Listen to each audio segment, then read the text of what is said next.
What's good? What's good? I'm back. Yours truly, one and only Paul Pickett, host of the Paul Pickett Podcast, aka Triple P, aka the Common Sense Podcast, your source for music, sports, politics, world events, and much, much more. Today, I'm going to react to a video titled Ben Simmons NBA Career It's Almost Over. Before we do that, though, let's give you a word from Dizzle.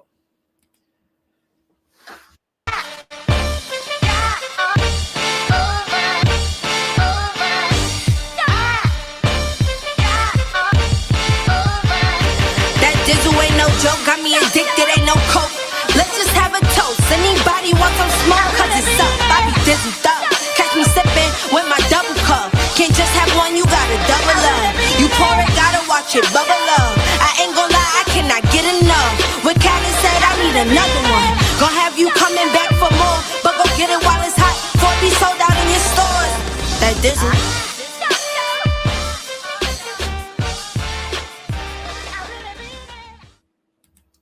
You heard the beautiful lady, that Dizzle. Check out Dizzle. Go to dizzlebrand.com. Dizzle is a premium luxury liqueur mixed with agave tequila, French cognac, and orange liquor mango mix. Just throw your Dizzle on ice, and it's nice. If you want to order your very own bottle or bottles of Dizzle premium luxury liqueur, go to dizzlebrand.com. Click on our locations. Click on one of the top 3 website links. I recommend Emilio's Beverage. Must be 21 and over. Shipping and handling is included. Below that is locations in California, Oklahoma, Kansas, and Arkansas. Also, the Dizzle Brand merch. Go to dizzlebrand.com. Click on merchandise store, or go to etsy.com and search for Dizzle Brand, or go to etsy.com/shop/Dizzle Brand. It's etsy.com/shop/Dizzle Brand. All right, let's get into it. Ben Simmons' NBA career is coming to an end. Disappeared off the face of the NBA planet this season. He went from being considered as one of the NBA's best young stars to a player whose points per game have fallen from 16 in his rookie season to a staggering low 7 points this season. Even Ben's best asset, his defense, has deteriorated. Ben's defensive rating, Raptor defensive, rebounds, steals per game, and blocks per game are all at an all-time low. Even his assists are plummeting. To top it all off, Ben struggles to perform well in the fourth quarter of close games due to his poor shooting abilities. As a result, the Nets have been alternating him with Seth Curry and TJ Warren in these situations. But how did we get here? What happened to the once labeled next big superstar? And why is Ben Simmons not able to reach his full potential? To get answers to these questions, let's go back to the 2016 NBA draft, when the Philadelphia 76ers were on the clock with the first overall pick. With the first pick in the 2016 NBA draft, the Philadelphia 76ers select Ben Simmons from Melbourne, Australia, and Louisiana State University. Prior to the draft, everybody knew that Ben was the best player available.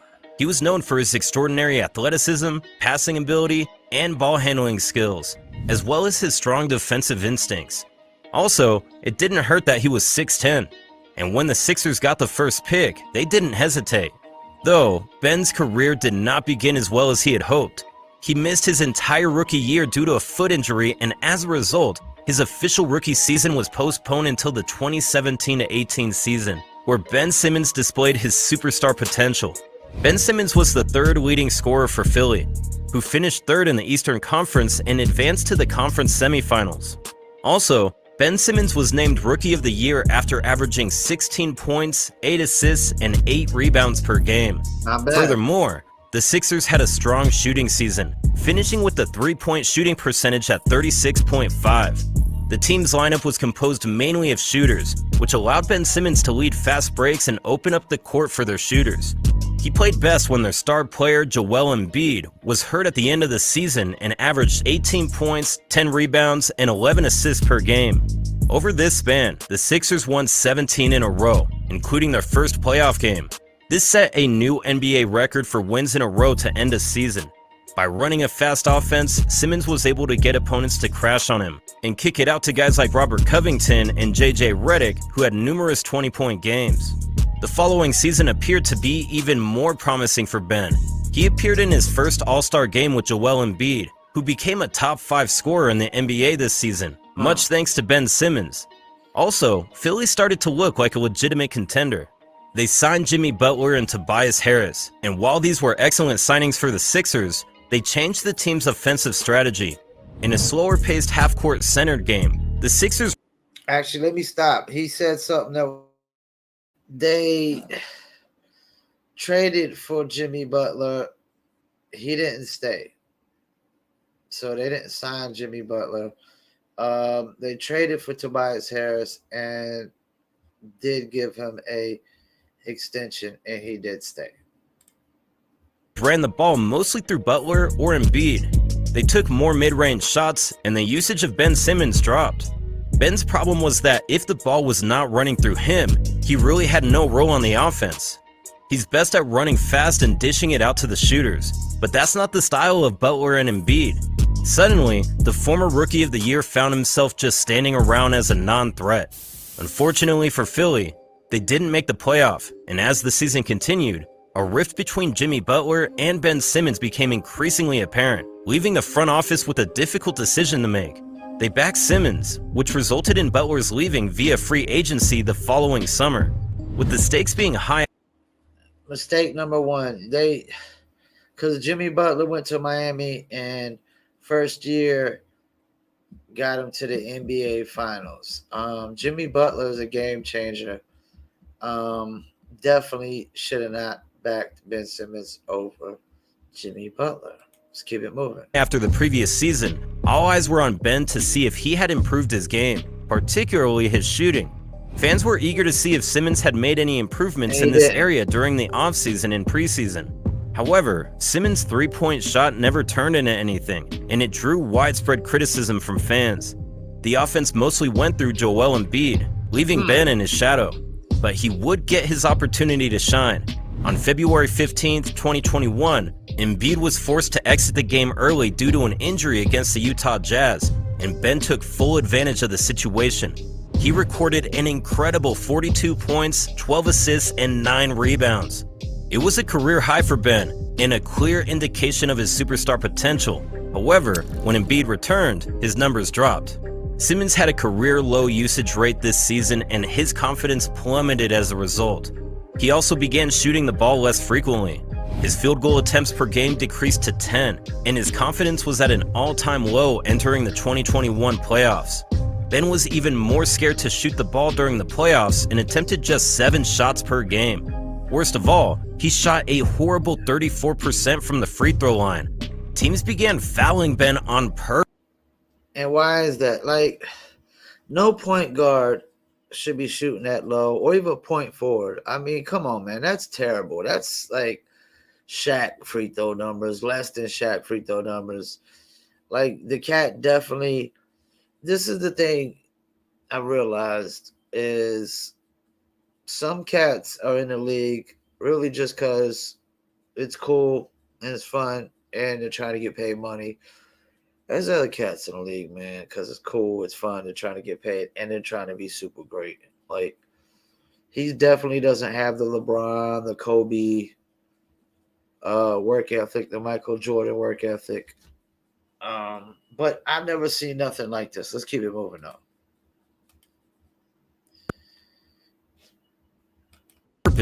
Forcing the Sixers to pull him late in games. In a decisive Game 7 of the Eastern Conference semifinals, the Sixers blew a 20-point lead against the Atlanta Hawks, with Simmons scoring 5 points on 4 attempts. After their playoff exit, the drama began in Philadelphia. Joel Embiid said that Simmons' decision to pass up an open dunk was the turning point in the game, and a reporter asked the then Sixers head coach, Doc Rivers, if Simmons could be a point guard on a championship team, to which Rivers responded, "Yeah, David, I don't know that question or the answer to that right now." In response to this, Simmons decided that he no longer wanted to be a member of the team. He wanted to be traded, and was willing to miss training camp to enforce his trade demand. Simmons and his camp also said that his game did not fit with Embiid's, and that their time as teammates had run its course.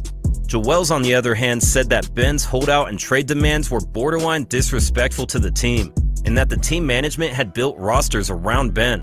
You know what? And he's right. It is disrespectful because look what Ben Simmons is doing now. Nothing, man. I have not seen nothing like this in sports, man, where somebody's just caved in and turned into a marshmallow. It's either that this cat doesn't care about basketball no more, or he really has a mental problem where he's scared to shoot the ball. He's scared of what people will think. I mean, this cat puts up a 40-point dinger and then Joel comes back and you defer. I mean, I can't put up a 40-point wing dinner and dude comes back and I'm not taking no shots. I don't know what's going on, Ben Simmons, man. I don't know. Let's hear the last little bit what this guy got to say.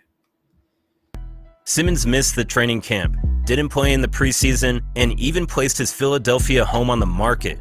His holdout led the Sixers organization to withhold $8 million that would have otherwise been paid to him on October 1st, signifying over a quarter of the $31 million owed to him for the 2021-22 season. Ben returned to the team in October 2021. However, he was thrown out of practice just days later by Doc Rivers for repeatedly declining to substitute into a drill, and was suspended by the Sixers for 1 game.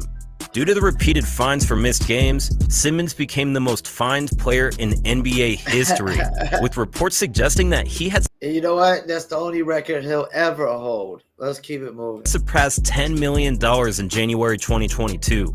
However, in February 2022, Ben was traded along with Andre Drummond, Seth Curry, and 2 future first-round picks to the Brooklyn Nets in exchange for James Harden and Paul Millsap.